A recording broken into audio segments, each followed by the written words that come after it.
Nós vamos abrir, irmãos, a palavra de Deus na carta aos Hebreus, capítulo 9, versos 27 e 28.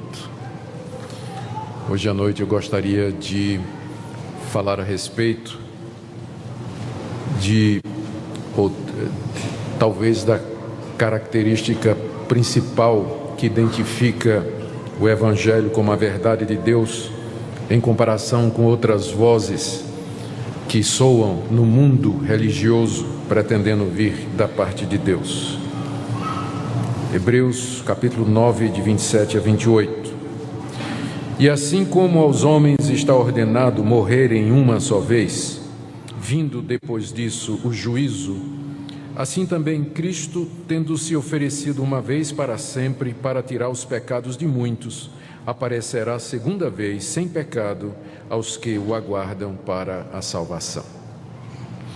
Aqui nesses dois versículos nós temos 4 verdades fundamentais e que se constituem no alicerce do cristianismo. Primeiro, que todo mundo vai morrer e só vai morrer uma vez. Você não vai morrer 2, você vai morrer uma.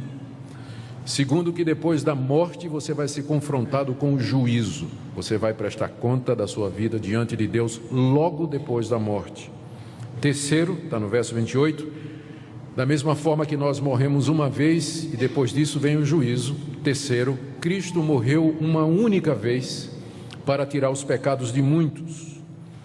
E quarta verdade, Ele aparecerá uma segunda vez, não para salvar, mas para aqueles que o aguardam para a salvação.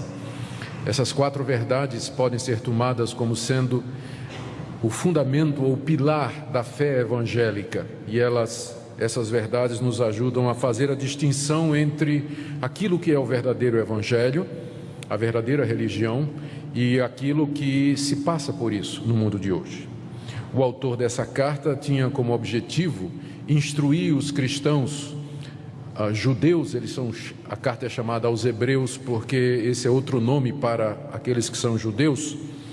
O objetivo do autor, ao escrever aos cristãos hebreus, era mostrar para eles que a religião que Deus revelou no Antigo Testamento, o judaísmo que está no Antigo Testamento, consistia em muitas repetições, exatamente porque era provisório. Havia muitos sacerdotes que ofereciam muitos sacrifícios, muitas vezes ao ano. Por que havia essa repetição?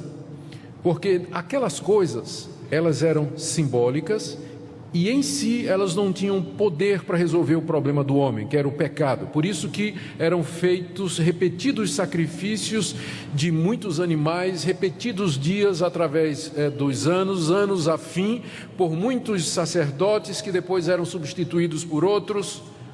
Aqui o nosso autor está dizendo, aquilo era um símbolo, uma figura da realidade. Você vai morrer uma vez somente, depois disso vem o juízo. Cristo sacrificou-se uma única vez para tirar os pecados, e Ele voltará uma segunda vez para aqueles que o aguardam para a salvação. Existem basicamente apenas 2 maneiras de se olhar para a realidade. Do ponto de vista pagão, o mundo é controlado pelo acaso, pelo destino, pela sorte e pelo azar. E a história se repete, ela caminha em círculos. Se você estudar a cosmovisão ou a visão de mundo das religiões orientais, por exemplo, ou da nova era, você vai perceber exatamente esse ponto, que para eles a história gira em círculos, os fatos se repetem, e por conta disso uma pessoa não vive somente uma vez. E aqui vem teorias como a reencarnação, a transmigração da alma, que a alma se preserva e depois ela volta a esse mundo, ou na forma de outro ser humano, ou como uma árvore, ou como um animal. Essa ideia da eternidade da alma e da sua perpetuidade dentro da história, ou seja, ela nunca tem fim, nunca tem um ponto final, é característico dessas religiões. E nós encontramos isso aparentemente até dentro do cristianismo, porque, que eu não considero, mas o espiritismo se considera cristão e ele ensina exatamente isso, que uma pessoa não morre só uma vez, mas muitas, porque ela morre e depois ela reencarna e morre de novo e reencarna. A outra visão de mundo é de que há um Deus que tem um plano para a história. A história tem um começo, um meio e ela se encaminha para o fim. E nós estamos inseridos nessa história. Nós também tivemos um começo, temos uma existência e ela aponta para uma realidade final. E é nessa perspectiva que o cristianismo se insere e nos chama e nos alerta de que o tempo é agora e que o momento é aqui, que nós vivemos uma vez e que nós temos que usar essa vez da maneira correta, porque nós não teremos uma outra oportunidade. É nesse ponto que o cristianismo é diferente de outras religiões, porque ensina essa realidade. Aos homens está ordenado morrer uma vez, depois da morte vem o juízo. A redenção está num ato único feito por Jesus Cristo para nos salvar, e a história se encaminha para o seu fim com a vinda de Jesus Cristo, que vai aparecer uma segunda vez para aqueles que o aguardam para a salvação. Vejamos estes pontos, na expectativa de que nessa noite Deus nos ajude a entender o seu evangelho e a verdade mais claramente. O primeiro ponto está aí no verso 27, aos homens está ordenado morrer uma vez, só uma vez. Quem é que ordenou isso? Deus. Deus ordenou que os homens morressem. Deus ordenou que os homens morressem. Quando Deus criou o homem à sua imagem e semelhança, o colocou sob teste no jardim e o avisou: você pode comer de todas as árvores do jardim, mas dessa árvore do conhecimento do bem e do mal, você não vai comer, porque no dia em que você comer, você vai morrer. O homem desobedeceu a Deus e, como resultado, Deus disse: tu és pó e ao pó tornarás. A morte é o resultado da desobediência dos nossos pais e da nossa própria obediência. Nós fazemos parte de uma raça que está debaixo dessa ordenação de Deus, todos nós, porque pecadores, filhos de pecadores, membros de uma raça pecadora, estamos debaixo do salário do pecado, que é a morte. Você vai morrer e eu vou morrer. É o Altíssimo que determinou isso. A morte põe fim à nossa existência nesse estado aqui, nesse mundo. É Deus que fez assim, como castigo para a nossa desobediência. A morte, ela vem então da parte de Deus. Nós nascemos, crescemos, existimos, nos desenvolvemos, mas começamos a morrer desde o primeiro dia em que fomos concebidos. É o que nos aguarda no fim da linha, e não há exceção. Você um dia vai enfrentar a morte, porque está determinado por Deus. Segunda coisa que esse texto nos ensina é que a morte é experimentada uma vez apenas. Aos homens está ordenado morrer uma vez, não duas. E se nos está ordenado morrer uma vez, isso significa que, uma vez mortos, outra realidade nos espera, que não o retorno a esse mundo, como algumas religiões ensinam e como algumas pessoas gostariam. A verdade bíblica é que a morte termina a nossa existência terrena no presente século, e que não há um retorno a esse mundo depois dela, porque nós então morreríamos de novo, uma vez vivos. Então é uma vez só, você nasce uma vez e morre uma vez. Você tem essa vida só, você não vai ter outra aqui nesse planeta, aqui nesse mundo, no estado em que ele se encontra. É uma oportunidade só.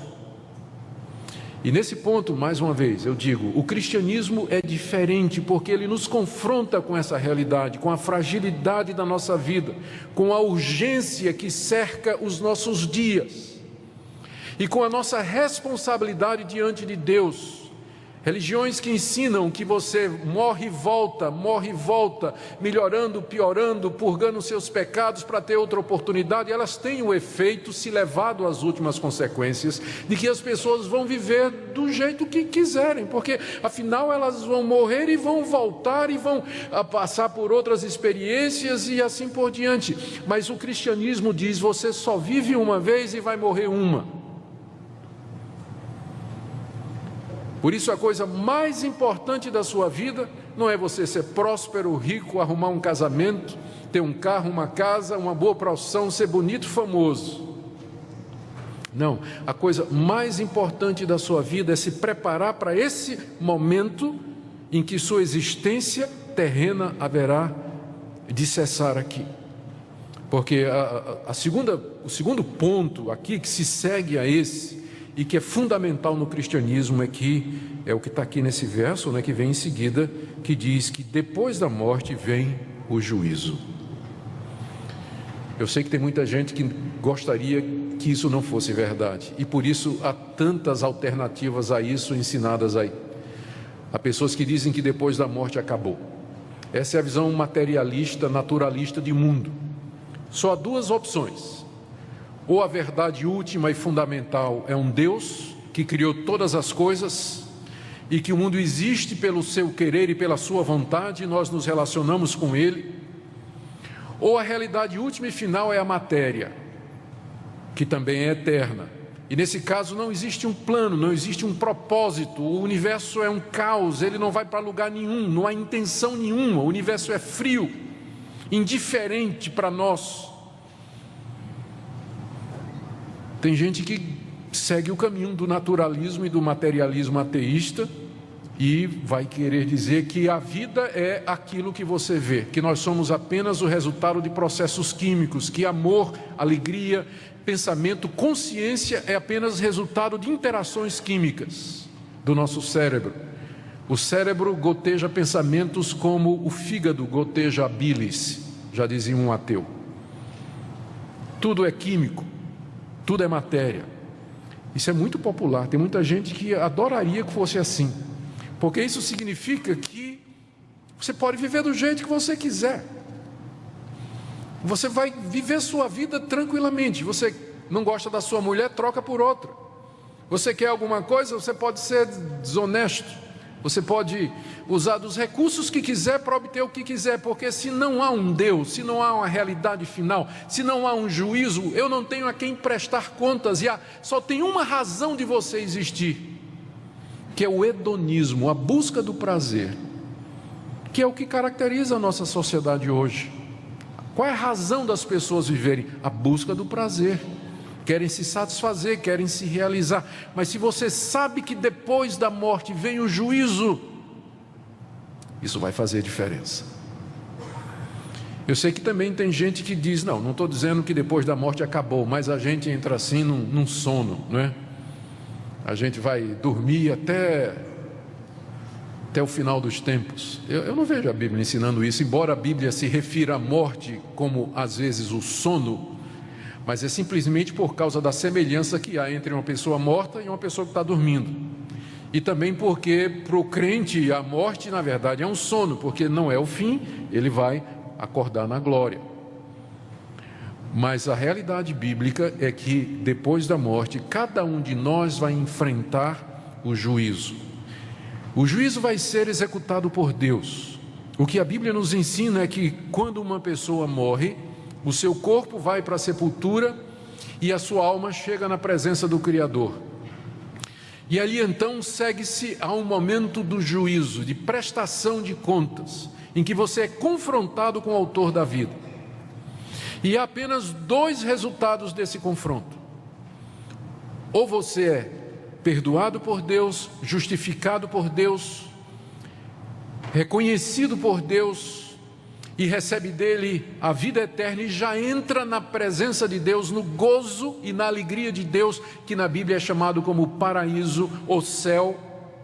Ou então você será reprovado por ele, condenado por ele, pelos seus pecados, pelos seus atos de impureza, cometidos por pensamentos, palavras e obras, dos quais Deus tem pleno conhecimento de todos eles, e que serão trazidos diante de você, expostos como razão da sua condenação.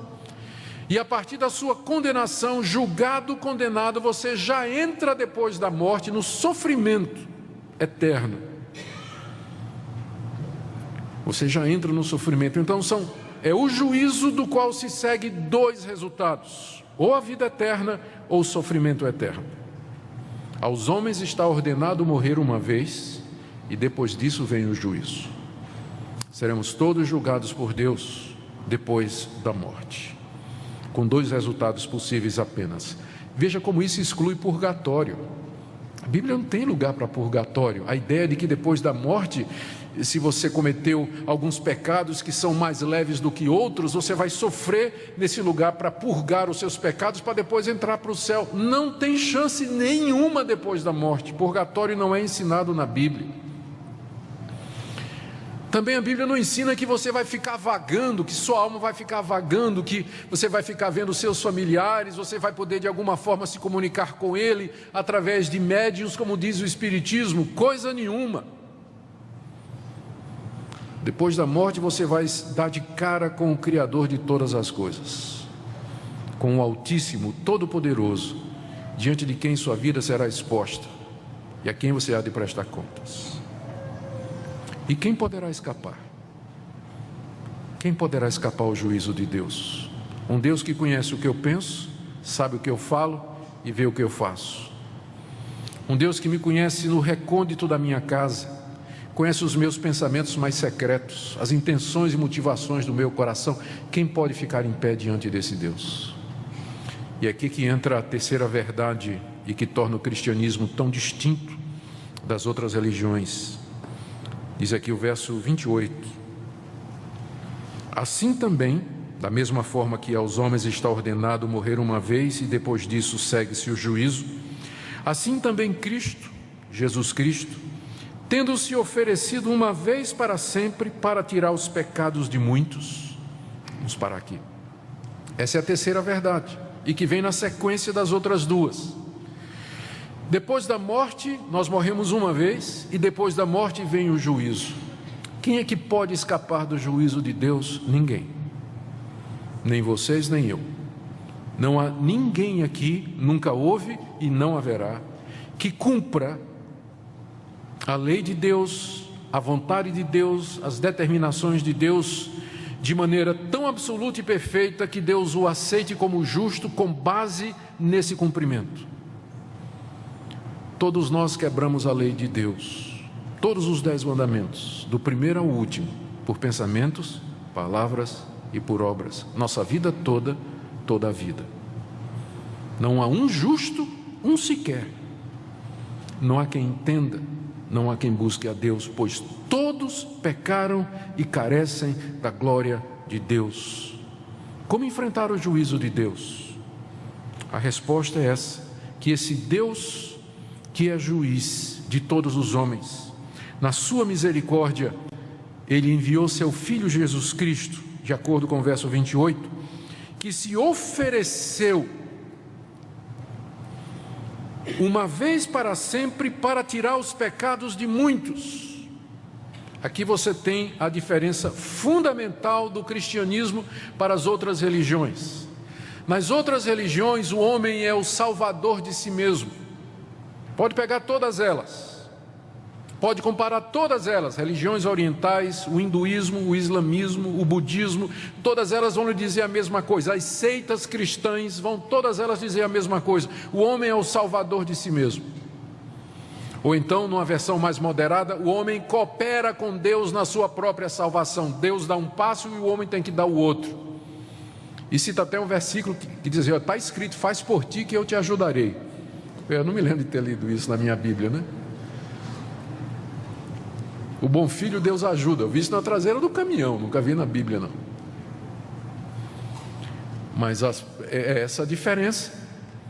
O homem é o seu salvador. Se ele seguir preceitos religiosos prescritos pelos gurus e sacerdotes dessas religiões, se ele se esforçar ao máximo para praticar a justiça, a verdade e o bem para com o próximo, se ele fugir de tudo aquilo que desagrada a divindade e conseguir se manter nessa posição, ao morrer, Deus vai pesar na balança as boas obras que ele fez contra as obras erradas, e se por acaso as obras boas que ele fez forem mais pesadas do que as obras más, então ele entrará no paraíso.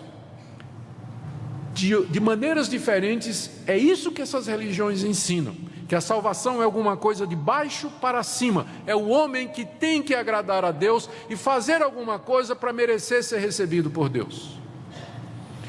O cristianismo é completamente diferente. Ele já começa dizendo assim: você pode tentar, mas você não vai conseguir. Você está ordenado a morrer uma vez por causa dos seus pecados, e depois disso você vai ser julgado.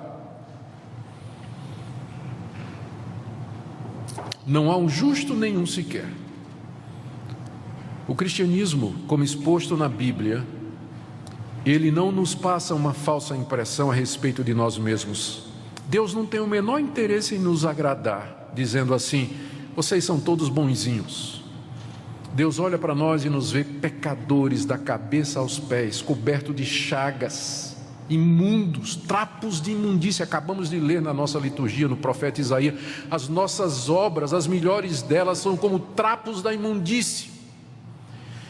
A expressão trapo de imundícia é uma tradução, é um eufemismo, é uma tradução que visa não chocar, mas eram os panos que eram usados pela mulher quando estava menstruada. Trapos de imundícia. É isso que são as nossas boas obras diante de Deus, diz o profeta. Por isso, no cristianismo, o movimento é diferente. Não é o homem subindo para Deus, mas é Deus vindo ao encontro do homem.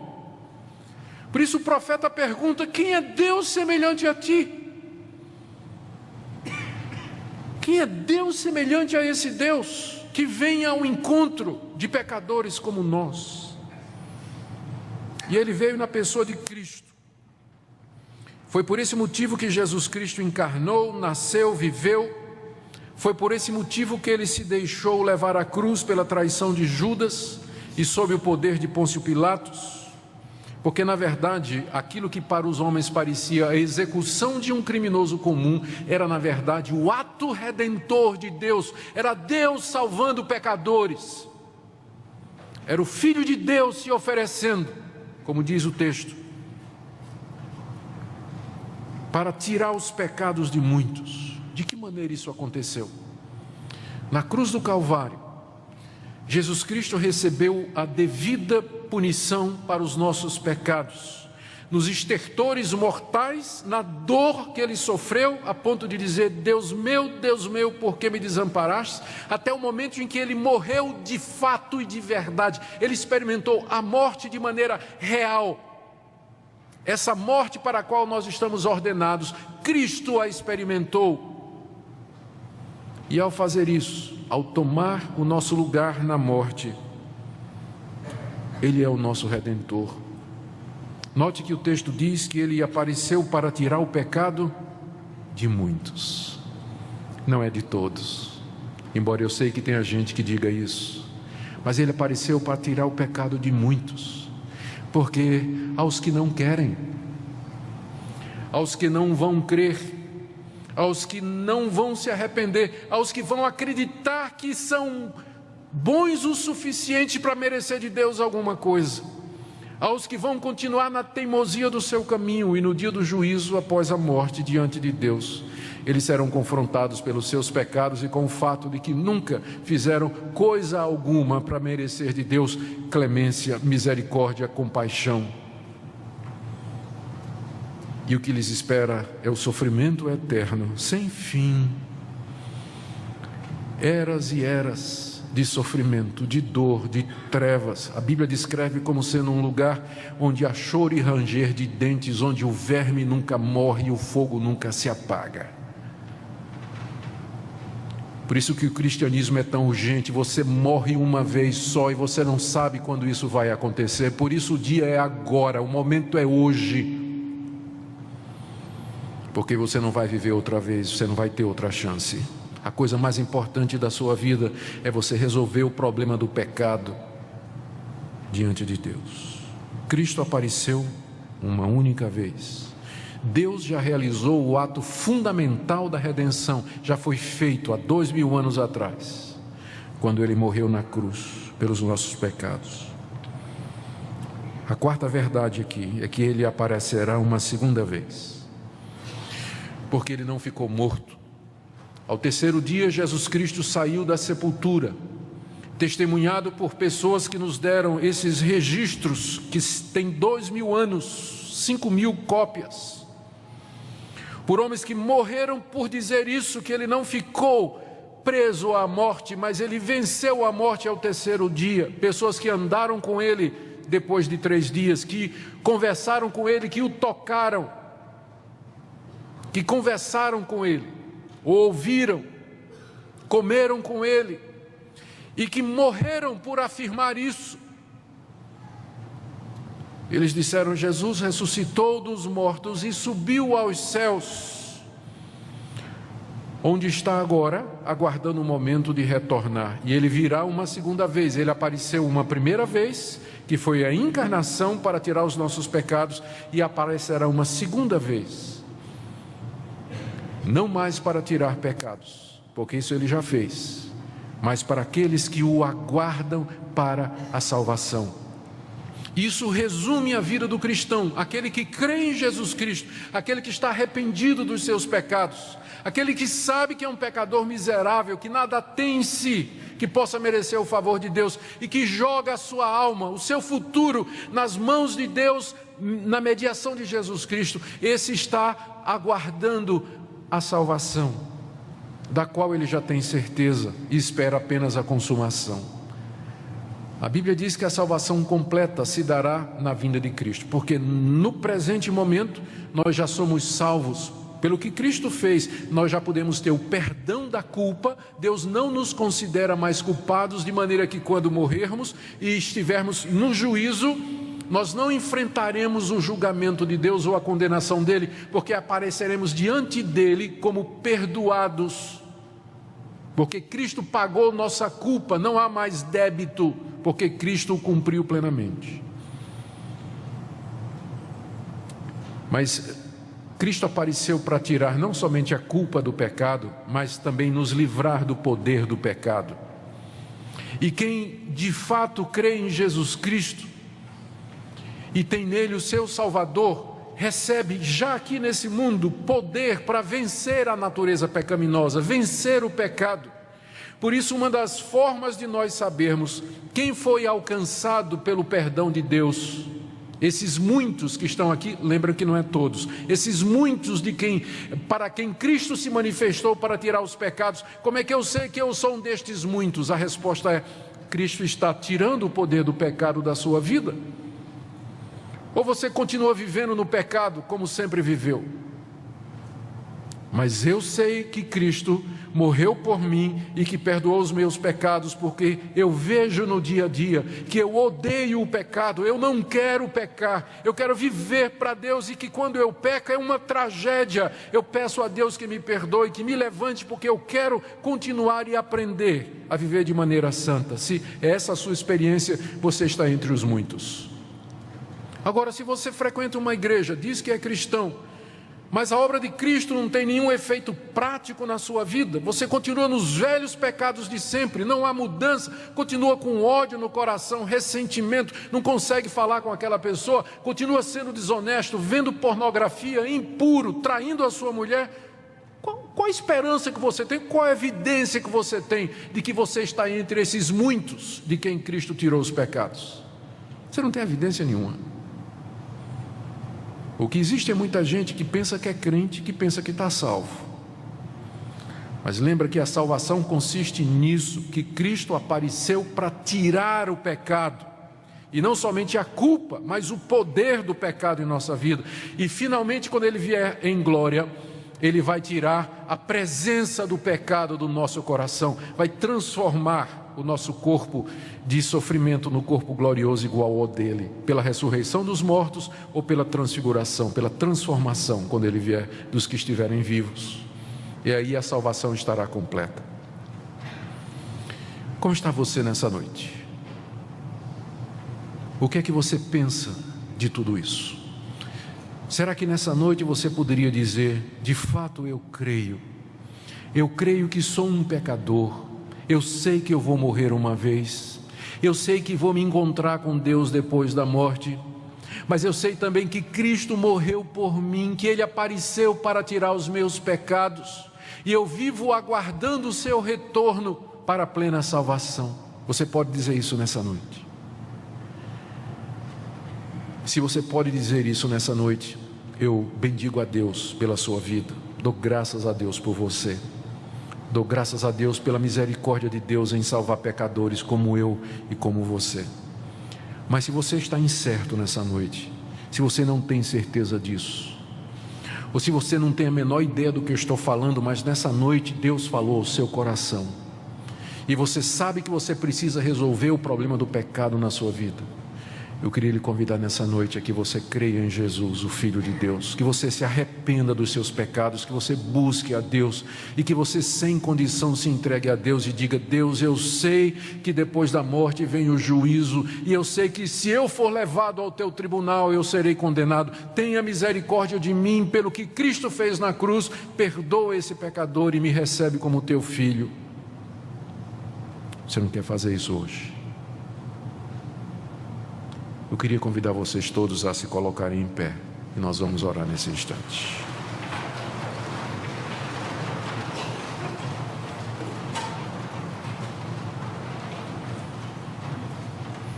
E eu queria que enquanto eu estiver orando, você coloque sua vida nas mãos de Deus, como pecador, reconhecendo que não tem mérito nenhum, que já ofendeu demais a Deus com seus pecados, mas sabendo que esse é um Deus gracioso e bom, que em Cristo Jesus oferece perdão.